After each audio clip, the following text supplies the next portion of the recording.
আজি শহীদ কুশল কোঁৱৰৰ পবিত্ৰ পুণ্যতিথিৰ উপলক্ষে উপস্থিত হৈছেগৈ মন্ত্ৰী চন্দ্ৰমোহন পাটোৱাৰী। আমি পোনপটীয়াকৈ আপোনালোকক সেই স্থানলৈ লৈ যাব বিচাৰিছোঁ।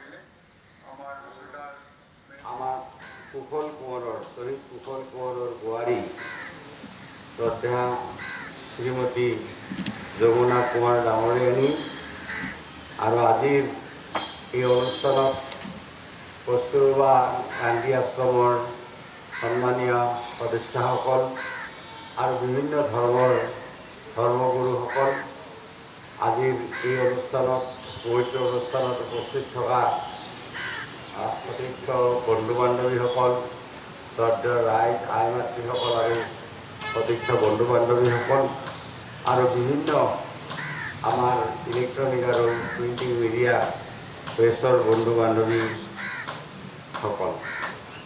তো আজি এইটো এটা পবিত্ৰ পুণ্যতিথি শ্বহীদ কুশল কোঁৱৰৰ আৰু এই পবিত্ৰ তিথিটো প্ৰতি বছৰে অসম চৰকাৰে ইয়াতে শ্ৰদ্ধাঞ্জলি জনাই আছে। আৰু আজিৰ এই পবিত্ৰ অনুষ্ঠানটোত অসমৰ মাননীয় মুখ্যমন্ত্ৰী অহা কথা আছিলে, কিন্তু তেখেত ডিব্ৰুগড়ত গৈছে আৰু সেইকাৰণে তেখেতে মোক ইয়াতে আহিবলৈ দিলে।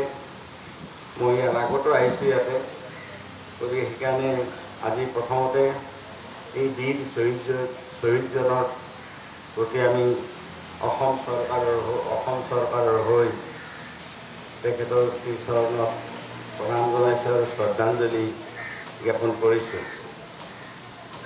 ভাৰতৰ স্বাধীনতা আন্দোলনত যোগদান কৰি ফাঁচীকাঠত জীৱনদান দিয়া অসমৰ এজন মহান স্বাধীনতা সংগ্ৰামী আছিল কুশল কোঁৱৰ।